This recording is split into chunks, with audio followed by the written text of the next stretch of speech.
Hana stepped off the transport ship and looked around at the massive academy complex, stretching across the horizon under 3 purple suns.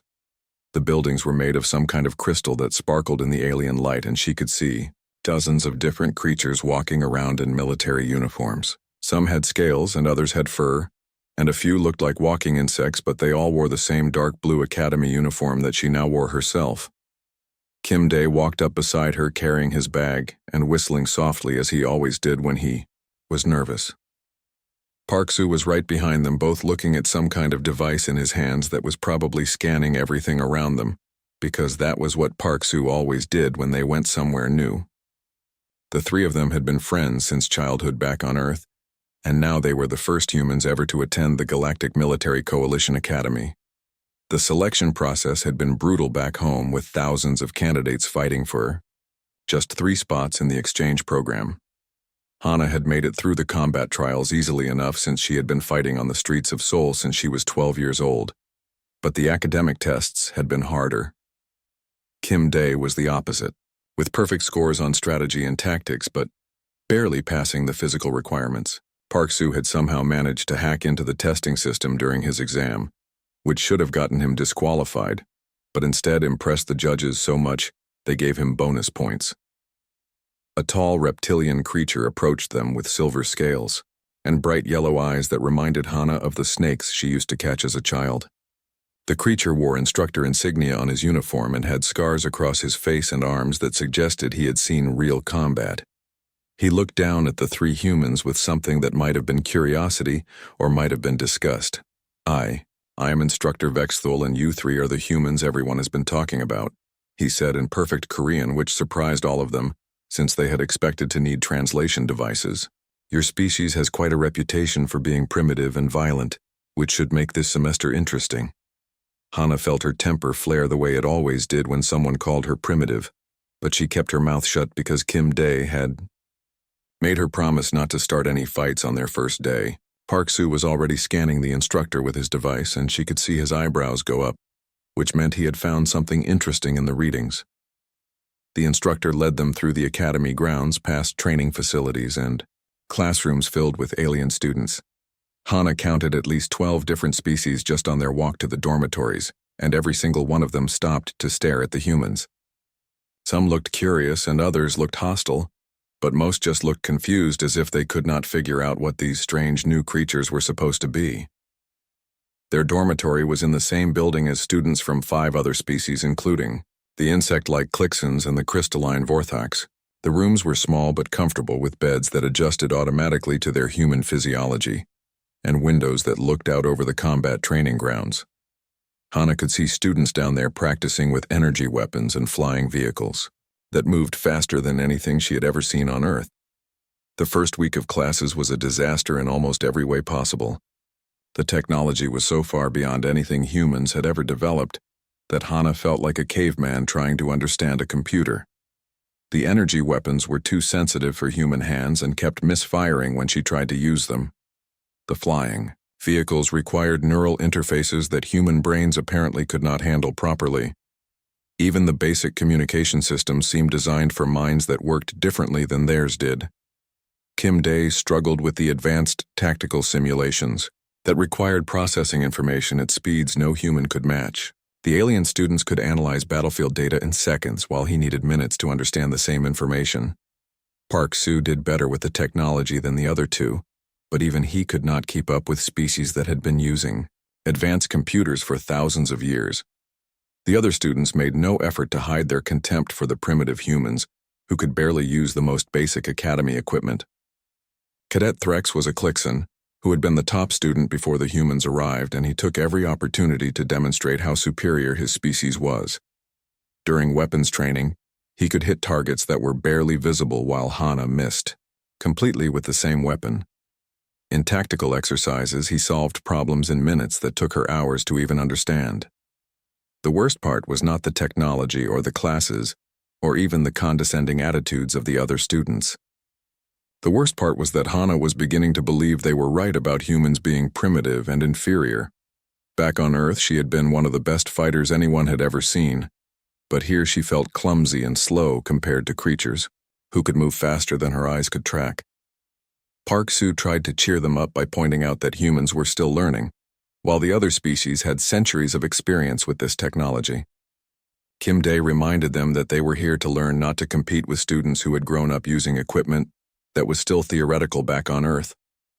But Hana could see the doubt in their eyes, even as they tried to stay positive about their situation. Instructor Vexthol watched the three humans struggle through their classes with an expression that was hard to read on his reptilian features. Sometimes he seemed almost sympathetic when they failed to master some piece of technology that other students found elementary. Other times he looked frustrated, as if he had expected more from the first human students and was disappointed by their performance. The instructor had fought in 17 major wars according to the Academy database and had personally killed enemies from 9 different species. His combat record was legendary even by galactic standards, and students from every species treated him with a respect that bordered on fear. He had volunteered to oversee the human exchange program, despite having no previous experience with their species. 3 weeks into their first semester, the humans had settled into a routine of academic failure and social isolation that was becoming harder to endure with each passing day. They ate meals together in the cafeteria, while other students whispered and pointed at them from across the room. They studied together in their dormitory because no one else would work with them on group projects. They trained together in combat exercises because the other students refused to spar with primitives who might hurt someone through sheer clumsiness. But something strange was happening during those combat exercises that none of them had noticed yet. While Hana struggled with energy weapons and flying vehicles, she moved through hand-to-hand combat drills with a fluid grace that made other students stop and stare. When Kim Dae could not keep up with computer tactical simulations, he could read battlefield situations by pure instinct in ways that impressed even the instructors.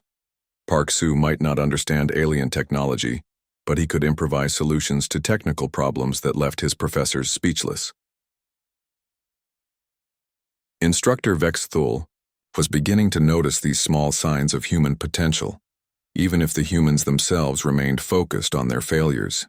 During one particularly brutal tactical exercise where Hana had failed completely to understand the computer systems, she had somehow positioned her simulated troops in exactly the right formations to win the battle through pure intuition. Kim Dae might take forever to analyze data, but his first instinctive responses to combat situations were almost always correct. Park Soo could not interface with alien computers properly, but he could physically repair complex machinery that other students could not even identify. The instructor decided that it was time to test these humans in a more direct way to see what they were really capable of when stripped of all the advanced technology they could not use properly. He had fought enough different species to recognize natural warriors when he saw them, and something about these humans reminded him of the most dangerous enemies he had ever faced in combat. He scheduled a special combat evaluation session for the following week that would test reflexes and instincts rather than technological skills, and sent notices to all students and faculty that attendance was mandatory. He wanted everyone to see what these primitive humans could really do when they stopped trying to be something they were not and started being what they were born to be. The main training hall was packed with over 200 cadets from 12 different species, all gathered to watch the combat reflexes evaluation that Instructor Vexthul had scheduled for the morning session. The humans sat together in the front row, looking nervous while alien students filled the bleachers behind them, making jokes in languages the humans could not understand, but somehow knew were about them. Hana could feel hundreds of eyes watching her every movement, and she tried not to let the attention bother her the way it usually did, but the whispers and pointing were getting under her skin. Kim Dae was sitting perfectly still beside her with his hands folded in his lap, but she could see the tension in his shoulders that meant he was ready to fight if anyone said the wrong thing. Park Soo was pretending to read something on his device, but his eyes kept darting up to scan the crowd around them. Instructor Vexthul walked to the center of the training floor carrying a metal case that he set down on a table near the wall. The hall fell silent as he opened the case and began removing weapons one by one and laying them out in neat rows. There were energy blasters and plasma swords and neural disruptors and things the humans had never seen before, but recognized as deadly from their shape and weight. Today we test combat reflexes using the standard Academy protocol, the instructor announced in a voice that carried easily through the large space. Each cadet will stand at the marked position while I throw a training weapon toward them, and their response time will be measured by Academy sensors to determine their natural combat ability. He gestured toward a spot on the floor that was surrounded by detection equipment and monitoring devices that would track every movement down to the millisecond. The normal procedure was for students to either dodge the incoming weapon or deflect it using their natural abilities, and most species could manage reaction times between 0.3 and 0.8 of a second, depending on their evolutionary background. Cadet Threx was called up first and took his position with the confident posture of someone who had never failed a physical test in his entire life. The instructor picked up a blunted training sword and threw it toward the Clixan cadet, who moved with insectoid speed to knock the weapon aside with one armored forearm. The sensors registered a reaction time of 0.47 seconds, and the alien students applauded politely. Several more cadets took their turns with similar results, and Hana began to understand why the other species looked down on humans so much. Even the slowest alien student reacted faster than any human she had ever seen move, and their movements were precise and controlled in ways that came from millions of years of evolutionary development.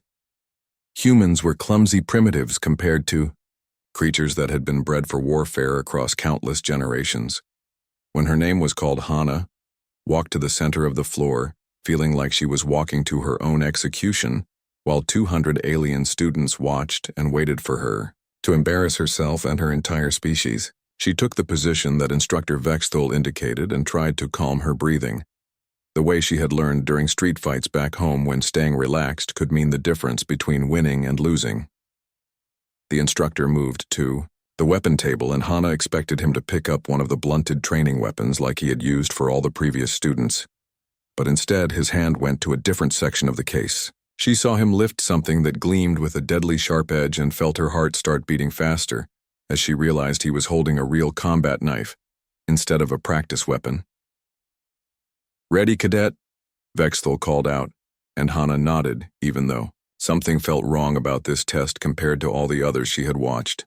The instructor drew his arm back and threw the knife directly at her chest with enough force to pierce right through her body and kill her instantly if she failed to react in time. Time seemed to slow down the way it always did when Hana was in serious danger, and she watched the spinning blade approach her with perfect clarity. Her hand moved without conscious thought, snapping up to intercept the weapon, and her fingers closed around the handle just as the point stopped inches from her heart. The sensors registered a reaction time of 0.09 seconds. Complete. Silence filled the training hall as 200 alien students stared at the human cadet, who had just caught a lethal weapon barehanded in less than 1/10 of a second. Hana looked down at the knife in her hand and tested its balance with the unconscious movements of someone who had been handling blades since childhood. "Nice balance," she said casually while examining the weapon. "Earth-made would be sharper, though." Instructor Vexthul stared at her with his yellow reptilian eyes wider than she had ever seen them, and she realized that he had not meant to throw a real knife at her. His hand had gone to the wrong section of the weapon case, and he had picked up a combat blade instead of a training weapon, without realizing his mistake until it was too late to call back the throw. Kim Dae and Park Soo were both looking at her, with expressions that mixed pride and concern because they knew exactly what she had just demonstrated to everyone in that hall. They had grown up together on the streets of Seoul, and they had all learned to move fast when their lives depended on it. But even they were impressed by the speed she had just shown. Whispers began spreading through the alien students as the implications of what they had witnessed started to sink in. A human cadet had just caught a death strike barehanded with reflexes that were 3 times faster than the best Clixan warrior and 5 times faster than most other species represented in the academy. The human caught a death strike barehanded, someone whispered from the bleachers, and the phrase was repeated in a dozen different languages as students tried to process what they had just seen. Energy readings from the academy sensors were being displayed on screens around the hall, and the numbers showed reaction times that should have been impossible for any organic creature. Dr. Keyleth was a crystalline Vorthak who served as the academy medical officer, and she was already moving toward her scanning equipment with movements that suggested urgent curiosity about human physiology. The readings she was getting from her instruments were unlike anything in her database of known species, and she needed to understand how human nervous systems could process information at such incredible speeds. Hana walked back to her seat still, holding the combat knife because no one had asked her to return it, and she was not sure if she was supposed to give it back to the instructor or keep it as some kind of trophy. The other students moved away from her as she passed, creating a clear path that had not existed when she walked to the center of the floor just minutes earlier. Kim Dae leaned over and whispered, "Show off," but his tone was more proud than critical, because he knew that Hana had just changed how every alien in that hall looked at humans. Park Soo was already scanning the crowd with his device and recording their reactions, because he understood that this moment would be historically significant for human-alien relations. Instructor Vexthul called Kim Dae forward for his turn at the test, but the atmosphere in the hall had completely changed from casual observation to tense anticipation. Everyone wanted to see if the other humans could match what their female companion had just demonstrated, or if her performance had been some kind of fluke. The instructor was more careful this time, and deliberately selected a blunted training weapon before taking his position to throw it toward the human cadet. Kim Dae caught the weapon just as easily as Hana had caught the real knife, and his reaction time was even slightly faster at 0.07 seconds, which caused another wave of shocked whispers from the alien students. Park Soo was called forward next and managed 0.11 seconds, which was still faster than any other species in the academy. Despite being the slowest of the three humans, the alien students were no longer whispering, but sitting in stunned silence as they tried to understand what they were witnessing from these primitive creatures from a backwater planet. Dr. Keyleth was frantically taking readings from her medical scanners and cross-referencing the data with everything she knew about human biology from the files that Earth had provided when the exchange program was established. The neural pathway analysis was showing activity levels that exceeded every known species by significant margins, and she was beginning to suspect that humans might be far more dangerous than anyone had realized. Emergency faculty meetings were already being scheduled as word of the human performance spread beyond the training hall to academy administrators and government officials who needed to be informed about this development. 3 primitive humans had just demonstrated reflexes that made them potentially the most formidable warriors in known galactic space. Hana sat in the front row, still holding the combat knife, and watching alien students stare at her with expressions that mixed fear, respect, and uncertainty about what these humans might be capable of in actual combat situations. She had spent weeks feeling inferior and primitive compared to the advanced alien species, but now she was beginning to understand that maybe being human was not such a disadvantage after all. Dr. Keyleth worked through the night analyzing the biological data she had collected from the human reflexes test, and every scan she ran confirmed what she had suspected, but hoped was wrong. The 3 human cadets were not just faster than other species, they were operating on a completely different level of neural processing that suggested their entire species had evolved under conditions that no other known civilization had ever experienced. The crystalline Vorthak doctor had served as academy medical officer for 37 years and had examined students from dozens of different species, but she had never seen nervous systems that functioned with such incredible efficiency. Human neural pathways transmitted signals at speeds that should have been impossible for organic tissue, and their reaction time suggested combat instincts that were far beyond anything she had recorded in her database. Academy administrators held emergency meetings throughout the night as word of the human performance spread to government officials on 12 different worlds. The 3 primitive students from Earth had just demonstrated abilities that could reshape the entire balance of galactic military power, and everyone wanted to understand exactly what they were dealing with before the situation escalated beyond their control. Instructor Vexthul requested permission to conduct advanced combat simulations with the humans to determine the full extent of their capabilities, and his request was approved immediately by Academy leadership, who needed comprehensive data about these dangerous new students. The simulations would be conducted in secret to avoid panic among the other cadets who were already showing signs of fear around the humans.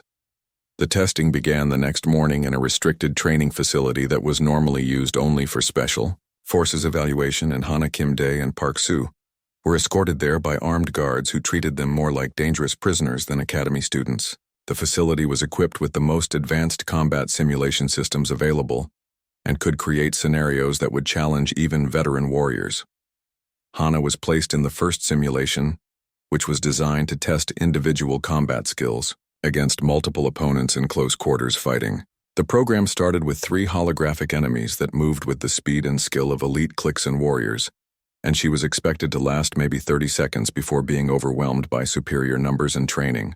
She destroyed all 3 opponents in less than 15 seconds using movements that combined street fighting techniques from Earth with pure instinct, and the simulation computer immediately escalated the challenge level.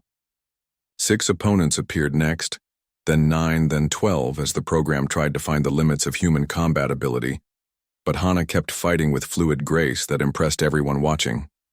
The final simulation threw 24 elite holographic warriors at her simultaneously, and she lasted almost 3 minutes before finally being overwhelmed by sheer numbers. Her performance scores were the highest ever recorded in Academy history, and the watching instructors exchanged worried glances as they realized they were observing something that could change everything they thought they knew about warfare. Kim Dae was tested in tactical command scenarios where he had to direct simulated battles against computer opponents, programmed with the strategic knowledge of the galaxy's best military minds. His initial performance was mediocre when he tried to use the advanced tactical computers that other species relied on, but when the instructors removed all technology and forced him to rely on instinct alone, his performance improved dramatically. The human cadet could read battlefield situations with an intuitive understanding that bypassed logical analysis and went straight to correct tactical decisions.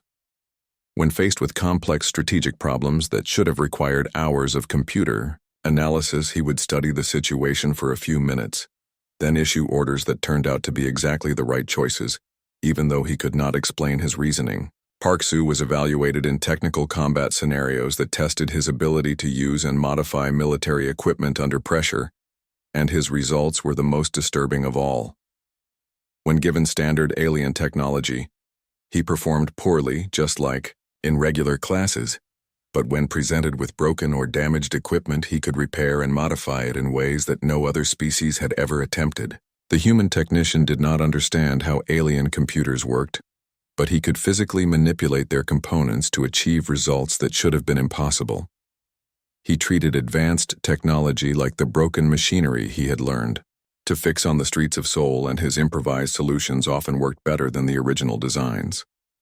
Dr. Khalith compiled her medical analysis with the combat simulation results and presented her findings to the emergency faculty meeting that had been convened to discuss the human situation. Her report was classified at the highest levels because its implications were too dangerous to allow general circulation among Academy staff or students. According to her analysis, humans had evolved on what military scientists classified as a Class 12 death world, where survival required combat reflexes and aggressive instincts that far exceeded anything found in civilized galactic society. Earth's gravity was higher than most inhabited worlds, its predators were more dangerous, and its environmental conditions had shaped human development in ways that created natural weapons. What humans considered normal childhood play, fighting exceeded the combat training that most alien species provided to their military personnel. Human reflexes that seemed primitive and crude were actually optimized for survival in conditions that would kill members of more advanced civilizations within hours of exposure. The doctor's report included a recommendation that Earth's classification be immediately upgraded from primitive agricultural world to Class 12 death world, and that all contact with humans be handled through military channels rather than civilian diplomacy. Her analysis suggested that humans were not primitive at all, but were instead the most dangerous species that galactic civilization had ever encountered. Faculty members who read the report began making private communications with their home governments to warn them about the potential threat that humanity represented to established galactic order. Some species called for immediate military action against Earth before humans could develop interstellar technology, while others proposed alliance treaties that would ensure human military support. Academy security was quietly increased around the human dormitory, and armed guards were stationed outside their rooms ostensibly for their protection, but actually to monitor their activities and prevent them from accessing restricted areas. The 3 cadets noticed the increased security but assumed it was standard procedure for exchange students from newly contacted worlds. Other Academy students began avoiding the humans completely after word of their combat performance spread through unofficial channels, despite attempts by Academy leadership to keep the test results secret. Cadet Threx, who had previously enjoyed demonstrating Clixon's superiority, now crossed to the other side of corridors when he saw the humans approaching. The atmosphere at the academy became increasingly tense as more species representatives arrived to observe the humans and assess the threat level they represented to galactic stability. Diplomatic ships from major civilizations began appearing in the system, and their crews requested permission to conduct their own evaluations of human combat capabilities. Instructor Vex Thul found himself in the unusual position of being the galaxy's leading expert on human warfare despite having known about their species for less than a month. His combat experience and direct observation of human abilities made his opinions valuable to military planners who were trying to develop strategies for dealing with this new threat.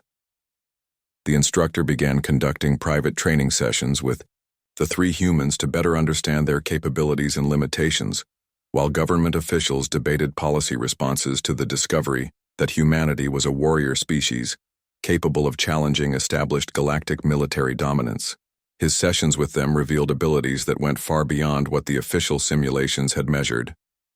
During one training session, Kim Day demonstrated tactical thinking that allowed him to defeat computer opponents that were programmed with strategies from the galaxy's greatest military leaders. In another session, Park Soo repaired a combat vehicle that Academy engineers had declared beyond salvation and made modifications that improved its performance by 40%. But it was Hana who provided the most disturbing revelation during private combat training when she mentioned casually that the three of them were not even considered particularly skilled fighters by human standards. They had been selected for the exchange program based on academic performance and psychological stability, rather than combat ability, which meant there were millions of humans on Earth who were even more dangerous than the three, causing panic throughout galactic civilization. Long-range sensors detected massive energy signatures approaching the Academy system, and analysis of the incoming ships revealed insignia belonging to the hegemony fleet that had never been successfully resisted by any known military force.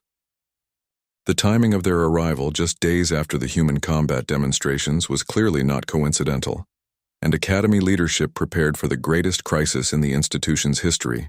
50 warships dropped out of hyperspace at the edge of the Academy system in perfect formation, displaying the black and crimson insignia of the hegemony fleet that had conquered 17 civilizations and never retreated from any battlefield.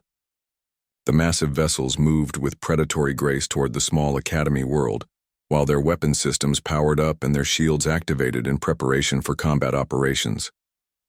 Admiral Korvac stood on the bridge of his flagship, studying tactical displays that showed the pathetic defensive forces protecting the Academy world. 3 outdated patrol ships and a handful of training vessels were all that stood between his fleet and the primitive humans, who had somehow demonstrated combat abilities that threatened hegemony dominance throughout the galaxy. The Draknor Admiral had been cybernetically enhanced with neural implants and combat modifications that made him one of the most dangerous warriors in known space. His species had been conquering other civilizations for over 1,000 years, and he had personally led the destruction of 6 different worlds during his 300-year military career. The idea that primitive humans could pose any threat to hegemony supremacy was insulting beyond tolerance. Academy leadership received the hegemony ultimatum within hours of the fleet's arrival, demanding immediate surrender of all human personnel for evaluation and possible elimination as a threat to galactic stability. The message was transmitted simultaneously to every government in the coalition, with clear warnings that resistance would result in the complete destruction of the Academy and everyone associated with the human exchange program. Panic spread through Academy administration as officials realized they were facing the most aggressive military force in the galaxy, with virtually no defensive capabilities and no hope of rescue from coalition fleets that were days away from the Academy system. Students from 12 different species began emergency evacuation procedures, while their governments debated whether to abandon the Academy or attempt a hopeless defense. Lee, Hana Kim Dae, and Park Soo sat in their dormitory room, listening to evacuation announcements and watching alien students pack their belongings with desperate haste, while transport ships launched continuously from Academy spaceports. The 3 humans remained calm despite knowing that they were the reason for this crisis, and that their presence had brought death to thousands of innocent people. Instructor Vexthul entered their room without knocking and found the three humans, sitting quietly while chaos erupted throughout the academy complex.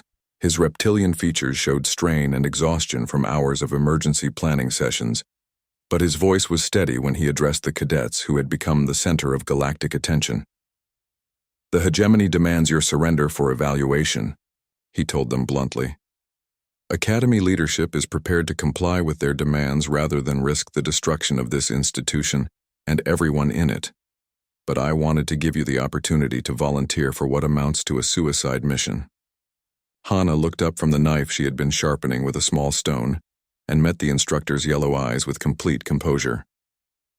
"What kind of suicide mission?"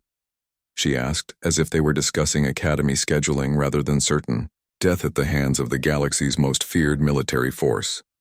"A diplomatic mission to the hegemony flagship," Vexthul replied.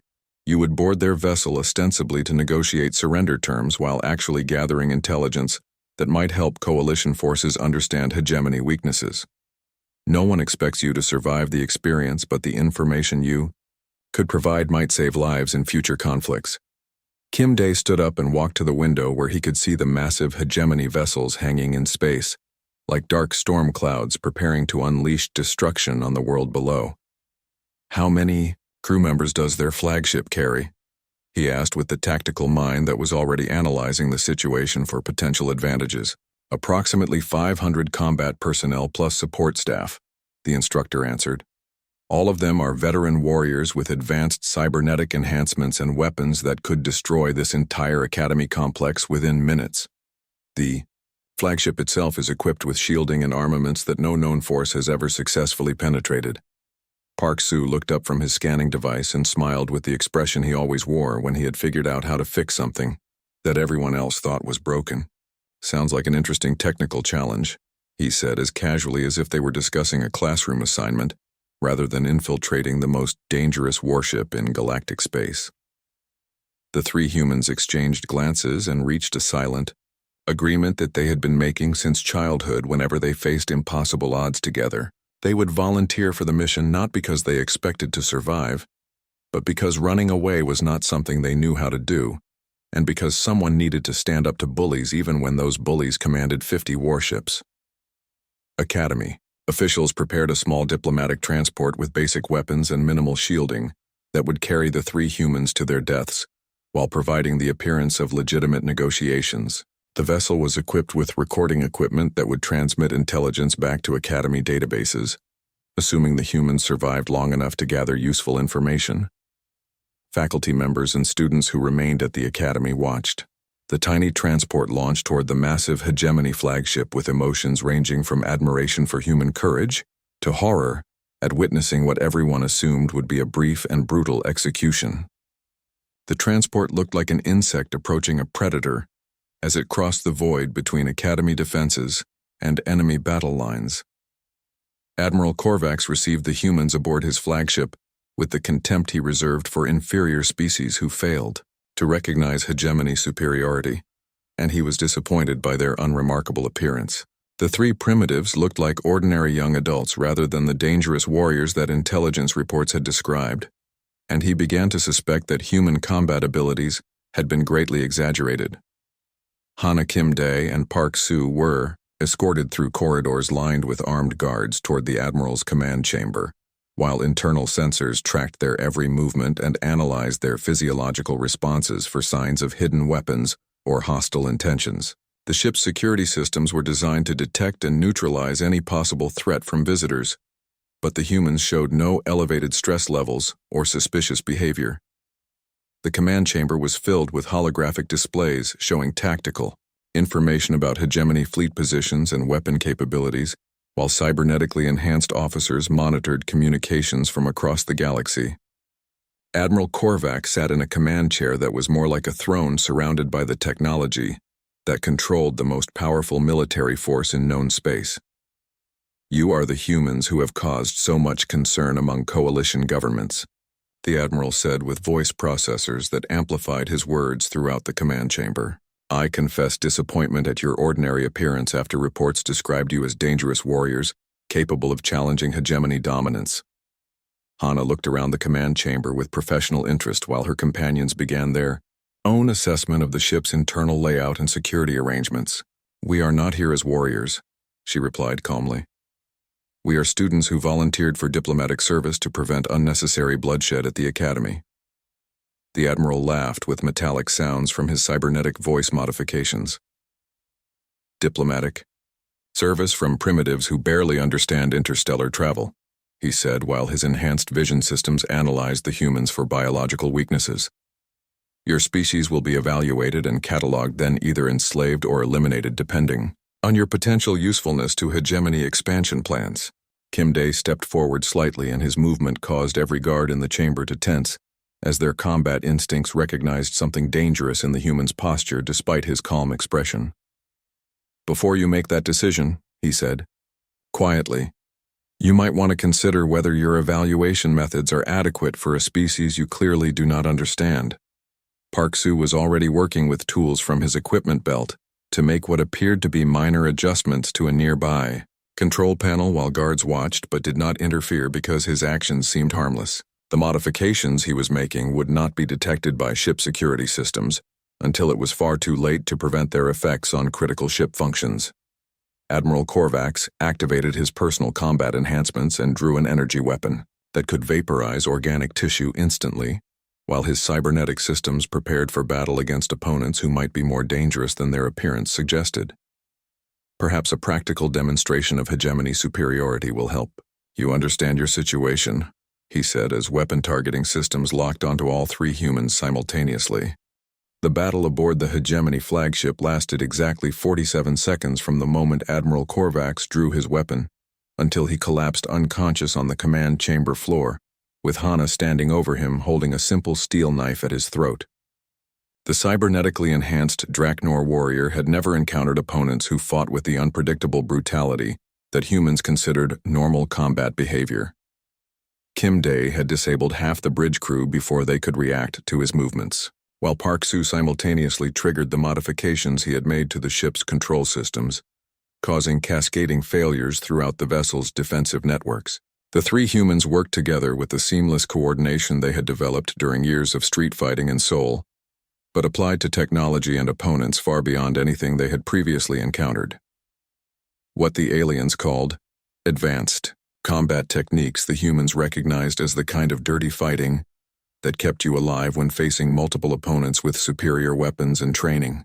They used the environment as a weapon, turning the command chamber's own systems against the crew, while exploiting blind spots and weaknesses that civilized warriors would never consider targeting. Hana had won her duel with Admiral Korvax by doing something that no honorable species would attempt, which was continuing to fight after sustaining injuries that should have incapacitated her, and using the Admiral's own cybernetic enhancements against him. When his neural implants expected her to retreat from pain, she advanced instead, and when his combat computers calculated her next move, she did something completely different. The flagship's crew surrendered within minutes as word spread through. The ship that three primitive humans had conquered the command center and captured their admiral using nothing but basic weapons and tactics that violated every principle of civilized warfare. Park Soo broadcast surrender terms to the remaining 49 ships of the Hegemony fleet from the admiral's own command chair. The terms were simple and non-negotiable. The Hegemony fleet would withdraw immediately from coalition space and never return, or the humans would demonstrate what they had learned about Draknor physiology during their brief but educational encounter with Admiral Korvax. The remaining fleet commanders chose withdrawal over discovering what horrors these primitive warriors might inflict on captured enemies. News of the Hegemony retreat spread across the galaxy within hours as diplomatic channels carried reports that three human students had single-handedly defeated the most feared military force in known space, using weapons and tactics that defied all conventional understanding of modern warfare. The implications were staggering for every government that had dismissed humanity as primitive and harmless. Earth received 847 diplomatic requests within 24 hours, ranging from desperate pleas for military alliance to urgent demands for human military advisors who could teach other species how to fight with the same devastating effectiveness. Human negotiators found themselves in the unprecedented position of being courted by civilizations that had previously ignored their existence. The Galactic Military Coalition offered Earth full membership with leadership positions in exchange for access to human combat training methods and the right to recruit human military personnel for Coalition Special Forces units. Other organizations made similar offers as governments across the galaxy scrambled to secure human military support before their enemies could do the same. Academy curriculum was completely restructured around human combat principles as instructors tried to understand how primitive tactics could be so much more effective than advanced military techniques that had been developed over thousands of years. Students from every species lined up for classes taught by the 3 human cadets who had become the most famous military figures in galactic history. Lihanna was promoted to assistant instructor at age 19, making her the youngest person ever to achieve teaching rank at the academy, while Kim Day was placed in charge of developing new tactical training programs based on human strategic thinking. Park Soo became head of the Technical Innovation Department, where he taught other species how to improvise solutions using whatever resources were available. The paradigm shift in galactic military thinking was profound, as species that had relied on superior technology for centuries discovered that raw combat instinct and willingness to fight dirty could overcome almost any technological advantage. What aliens called war crimes, humans called standard operating procedure, and the effectiveness of human methods could not be denied. Instructor Vexathul was appointed as Earth's first ambassador to the Galactic Coalition, making him the only alien who truly understood human potential and could serve as interpreter between human military thinking and galactic diplomatic protocols. His combat experience and direct observation of human abilities made him uniquely qualified to explain why humanity represented both the greatest opportunity and the greatest threat in galactic history. The Academy became a pilgrimage site for military officers from across the galaxy who wanted to study human combat methods firsthand and learn how to incorporate primitive tactics into advanced military doctrine. Waiting lists for human-taught classes extended for months as civilizations competed to gain access to the warriors who had redefined the nature of galactic conflict. Species that had once been considered militarily dominant found themselves struggling to adapt to new realities where technological superiority meant nothing against opponents who specialized in improvised violence and refused to follow civilized rules of engagement. The balance of galactic power shifted dramatically as human military advisors spread throughout Coalition space. Criminal organizations across the galaxy experienced a 67% drop in activity within 6 months, as word spread that humans had joined law enforcement agencies and were applying their unique approach to violence prevention. The mere possibility of encountering human security personnel was enough to deter most criminals from attempting illegal activities. The hegemony retreated to distant systems and began developing new strategies for dealing with human military capabilities while their former victims emerged from hiding to reclaim territories that had been under Draknor control for decades. The galaxy's most aggressive expansionist empire had been neutralized by 3 teenagers with knives and bad attitudes. Earth transformed from an ignored backwater planet to the most important military power in galactic civilization almost overnight. As human training methods revolutionized warfare across hundreds of worlds, human military contractors found themselves in desperate demand by governments that needed to modernize their defense forces for conflicts against opponents who might use human-style tactics. New cadet orientation at the Academy began with instructor Lihanna, demonstrating combat reflexes by catching multiple thrown weapons simultaneously, while explaining to incoming students that humans did not learn these abilities through training, but were simply born with reflexes that other species considered superhuman. Her demonstrations never failed to leave alien cadets staring in shocked silence. A young Vorthak cadet raised a crystalline appendage during one orientation session and asked the question that was on everyone's mind. "How do humans learn to move so fast and fight so effectively?" he asked with genuine curiosity about abilities that seemed impossible by the standards of his own species. Hana smiled and gave the answer that had become famous throughout the academy and beyond as other instructors quoted her words in military academies across the galaxy. "We do not learn it," she said while casually juggling 3 combat knives. "We are born with it because our world taught us that anything less than perfection means death." "The real question," she continued while the alien students watched her, movements with fascination and fear, is how the rest of you managed to survive for so long without these abilities. Your species developed technology to replace what evolution gave us naturally, but technology can fail, and instincts cannot. 6 months after the hegemony incident, galactic crime rates had dropped to historic lows while diplomatic incidents had virtually disappeared, as species that might have previously considered military solutions to their problems remembered that humans were now involved in galactic peacekeeping operations. The galaxy had learned that sometimes the most primitive species was also the most dangerous. Earth was just getting started with plans for expansion into galactic civilization and the establishment of human colonies throughout coalition space. The species that had been dismissed as primitive barbarians had become the guarantors of galactic peace through the simple expedient of being better at violence than anyone else and willing to use that advantage to protect the innocent. The 3 cadets who had started as exchange students struggling with alien technology had become the founders of a new galactic order, where human military principles ensured that aggressive species thought twice before attacking their neighbors, and where the threat of human intervention kept the peace more effectively than any diplomatic treaty ever written.